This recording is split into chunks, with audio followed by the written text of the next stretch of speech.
Hello students, welcome to my channel. This is Gunjan Sharma. आज के इस वीडियो के अंदर हम रिव्यू करने वाले हैं जो अपनी पब्लिकेशन की नई साइकोलॉजी की बुक आई है रीट को लेकर। रीट का जो लेवल 1 एंड लेवल 2 है उसको लेकर नई बुक इन्होंने जो लॉन्च करी है, इसका मैं आपको रिव्यू करने वाली हूँ।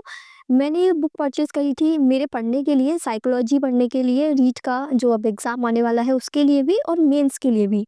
मैंने ये सोच के साइकोलॉजी की बुक परचेज़ करने का सोचा था कि रीट में भी काम आ जाए और थर्ड ग्रेड मेंस में भी काम आ जाए, वो वाली बुक मुझे परचेज़ करनी है। तो मैंने जब किसी से पूछा था कि कौन-सी बुक बेस्ट रहेगी रीट के साइकोलॉजी के लिए, तो उन्होंने मुझे ये वाली बुक सजेस्ट की थी।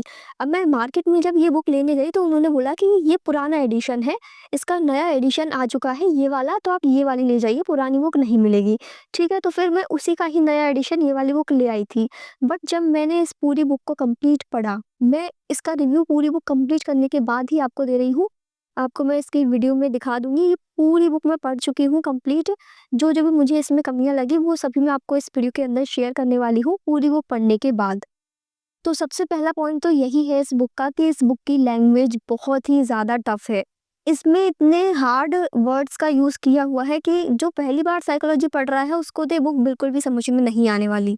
मैं साइकोलॉजी की पूरी क्लास ले चुकी हूँ, यूट्यूब से मैंने प्रॉपर नोट्स बनाए थे, उसमें मुझे इतनी ईज़ी लैंग्वेज में पूरी साइकोलॉजी मैंने पढ़ी हुई है कि इस बुक की लैंग्वेज मुझे बहुत ही ज़्यादा हार्ड लगी। बहुत ज़्यादा इसमें मतलब वर्ड्स इतने कॉम्प्लिकेटेड तरीके से प्रेज़ेंट किए हुए हैं कि स्टूडेंट्स को आसानी से समझ में नहीं आएगा। बाकी जिनके पास ये बुक ऑलरेडी है ना, वो भी प्लीज़ अपने रिव्यूज़ इस बुक के रिगार्डिंग कमेंट सेक्शन में ज़रूर दीजिएगा, क्योंकि ये बात मैंने बुक परचेज़ करने के बाद जब यूट्यूब पे देखी तो अदर स्टूडेंट्स का भी यही रिव्यूज़ है कि इस बुक की लैंग्वेज बहुत ही ज़्यादा हार्ड है, बहुत ही टफ लैंग्वेज है। दूसरी चीज़, ये इसमें नाम तो इन्होंने लिख दिया रीड और आर्टेट, लेकिन इसका कंटेंट जब आप देखोगे ना, इतनी मोटी बुक, मतलब इतना ज़्यादा इसमें कंटेंट है, इतना एक्स्ट्रा कंटेंट है कि वो आपके थर्ड ग्रेड के अंदर तो काम नहीं आने वाला। जबकि इस बुक पर इन्होंने साफ-साफ लिखा हुआ है लेवल 1 एंड लेवल 2 रीड और आर्ट-रेट, यानी ये सिर्फ रीड एग्ज़ाम के लिए लेवल 1 और लेवल 2, और बाकी यदि थर्ड ग्रेड मेंस का भी डाल देते हैं तो अच्छी बात है। बट इसमें बहुत ही ज़्यादा हाई लेवल तक की चीज़ें दी हुई है। ये समझ लीजिए साइकोलॉजी में पीएचडी करनी हो तो इस बुक को पढ़ लो। क्योंकि इसमें इतना सारा कंटेंट है, आपको पहले तो कंटेंट छाँटना पड़ेगा कि आपके काम का क्या है, और आप छाँट भी लोगे तो उसकी लैंग्वेज इतनी टफ है कि समझ में नहीं आने वाली। ये पूरी बुक मैंने पढ़ी है, मैं आपको इस बुक की वीडियो दिखा दूँगी। मैंने इस पूरी बुक को हाइलाइट करके जो-जो पॉइंट मुझे सही लगे पूरी बुक मैं पढ़ चुकी हूँ, कभी आपको इसका रिव्यू दे रही हूँ। तीसरी चीज़ इसमें आई कि इसका जो इंडेक्स पेज है ना, ये इंडेक्स पेज बिल्कुल भी सिलेबस के अकॉर्डिंग नहीं है। मतलब जब हम पर्टिकुलर कोई बुक बनाते हैं, चाहे रीड के लेवल की बुक बनाएँ या थर्ड ग्रेड मेंस की साइकोलॉजी के अकॉर्डिंग बुक बनाएँ, बुक का मेन जो मोटिव होता है, जब हम पर्टिकुलर किसी एग्जाम के लिए बुक बनाते हैं, तो उसका इंडेक्स पेज भी उसी के अकॉर्डिंग होना चाहिए, उसी के अकॉर्डिंग इसमें टॉपिक्स होने चाहिए। लेकिन इसके इंडेक्स पेज में केवल टॉपिक्स के नेम लिख दिए, उनको इस तरीके से सेट नहीं किया कि प्री रीड के जो एग्ज़ाम है उसके लिए कौन से टॉपिक्स हैं, रीड मेंस के कौन से टॉपिक्स हैं। केवल बस इन्होंने ये 15 टॉपिक्स के नेम लिख दिए, अब इसमें से तुम छाँट लो, तुम्हारे काम का क्या है, एक्स्ट्रा क्या है, कौन-सा रीड प्री का है, कौन-सा रीड मेंस का है।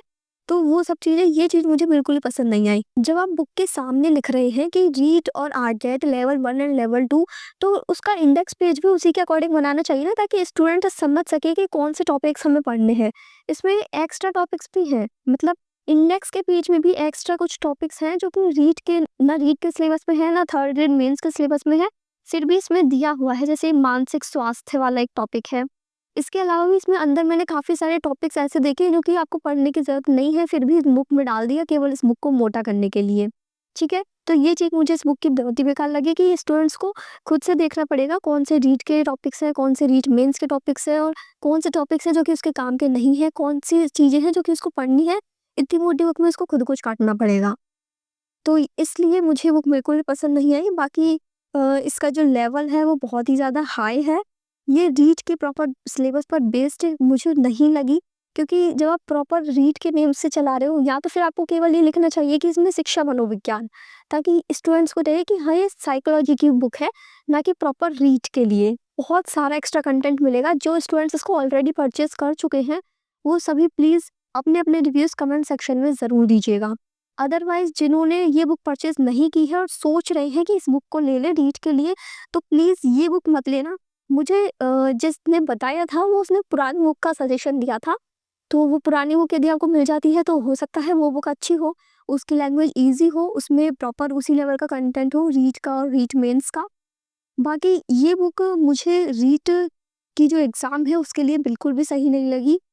बाकी ये ओवरऑल सिर्फ़ मेरा सजेशन था, यानी मुझे जो इस बुक को पूरी पढ़ने के बाद जैसा लगा, जो फीडबैक मुझे देना चाहिए था, वो ही मैं इस वीडियो के अंदर शेयर कर रही हूँ आप सभी स्टूडेंट्स के साथ। इसमें कुछ भी ऐसा नहीं है कि छुपाने वाली बात हो या फिर कुछ गलत बोलने वाली बात हो, क्योंकि ऐसा नहीं है कि मैंने पहली बार साइकोलॉजी के लिए कोई बुक परचेज़ करी है या पहली बार साइकोलॉजी पढ़ी है। इससे पहले जब मैंने यूट्यूब पे क्लासेस लेके नोट्स बनाए थे, तो वो सब कुछ बहुत ही ईज़ी था, उसमें बहुत ही अच्छे से समझ में भी आ गए थे। इससे अच्छा तो वो नोट्स में मतलब ईज़ी लैंग्वेज में लिखी हुई है सारी चीज़ें, यदि यूट्यूब से पढ़ के जो मैंने नोट्स बनाए थे उनके अंदर। तो यहाँ पे मैं आपको इस बुक का इंडेक्स पेज भी दिखा देती हूँ, जिससे आपको भी पता लग जाए कि इस पे कौन-कौन से टॉपिक्स हैं। ये देख सकते हैं, ये सारे टॉपिक्स इस बुक के अंदर दिए हुए हैं। अब इसमें आपको खुद को चूज़ करने होंगे कि कौन से तो आपके रीट प्री के हैं और कौन से रीट मेंस के। इसके अलावा जैसे इसमें मानसिक स्वास्थ्य वाला टॉपिक दिया हुआ है, तो ये तो अपने सिलेबस में नहीं है ना। तो जो चीज़ें नई हैं उनको इस बुक में डालने की क्यों ज़रूरत है? यदि आप इसे प्रॉपर रीट के सिलेबस पर ही बेस्ड बना रहे हैं, तो इसमें रीट का कंटेंट ही होना चाहिए। यहाँ से आप देख सकते हो, ये इस पूरी बुक में जो-जो चीज़ें मुझे ठीक लगी, वो चीज़ें मैंने हाइलाइट भी की हुई है। जैसे जो-जो पॉइंट्स मुझे याद करके रखने हैं, तो वो सब चीज़ें मैंने इस पूरी बुक को मात्र 10 दिन के अंदर पढ़ा था, ताकि मैं इसका अच्छे से पूरा रिव्यू दे पाऊँ। बाकी मैंने बुक रीट के अकॉर्डिंग ही 3rd ग्रेड के अकॉर्डिंग ही खरीदी थी, लेकिन इसमें बहुत सारा एक्स्ट्रा कंटेंट होने की वजह से मुझे ये बुक बिल्कुल ही पसंद नहीं आई। काफ़ी चीज़ें जैसे ये सब है, इसमें बीच-बीच में इस तरह के टेबल्स, ग्राफ्स वगैरह दिए हुए हैं, जो कि बिल्कुल अननेसेसरी हैं, जिनको पढ़ने की आपको कोई ज़रूरत नहीं है। डेफिनेशंस इसमें इतनी सारी दे दी हैं, जैसे इस तरह की इसमें कुछ डेफिनेशंस हैं, जो साइंटिस्ट ने कही हुई बातें हैं ना, वो सब चीज़ें। तो वो इसमें इतने सारे हैं कि उन सबको पढ़ने की आपको ज़रूरत ही नहीं है।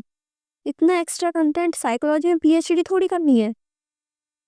तो ये बुक यदि सिर्फ़ रीट के अकॉर्डिंग रीट के बेसिस पर बनती, तो शायद ये इतनी मोटी भी ना होती। इस पूरी बुक को पढ़ने के बाद मैंने इस बुक के कुछ पॉइंट्स लिखे कि जैसे नॉट ईज़ी टू अंडरस्टैंड, इसकी लैंग्वेज बहुत टफ़ है, जिसकी वजह से जो नए स्टूडेंट्स हैं ना, उनको तो ये बुक एक बार में बिल्कुल भी समझ में नहीं आने वाली।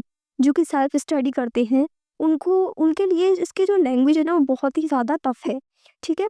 और इसके अलावा इसमें सो मच एक्स्ट्रा कंटेंट है, यानी रीट के अकॉर्डिंग इसमें बहुत सारा कंटेंट है। चाहे रीट प्री की बात करो, चाहे रीट मेंस की बात करो। तीसरा, इसमें रीट के सिलेबस पर बेस नहीं है और ये सिलेबस से मैच भी नहीं कर रही है। मतलब इनको जब ये प्रॉपर बाहर लिख रहे हैं ना, तो रीट और आरटेट इस तरीके से, तो इंडेक्स भी उसी के अकॉर्डिंग सेट करनी चाहिए, टॉपिक्स भी उसी के अकॉर्डिंग देने चाहिए जैसा कि सिलेबस में दिया हुआ है, ताकि बच्चों को ये लगे कि सिलेबस जो है हम उसी का चीज़ें पढ़ रहे हैं, एक्स्ट्रा इसमें जो चीज़ें हैं वो ना मिले। जो सिलेबस में है वही उसी के अकॉर्डिंग टॉपिक सेट किए हुए हों। इस तरह की बुक ज़्यादा बेटर रहती है स्टूडेंट्स को पढ़ने के लिए, समझने के लिए। बाकी ये सिर्फ़ मेरा पॉइंट ऑफ व्यू था इस बुक के रिगार्डिंग। आपका जो भी रिव्यू है, आपका जो भी फीडबैक है, आप कमेंट सेक्शन में दे सकते हैं।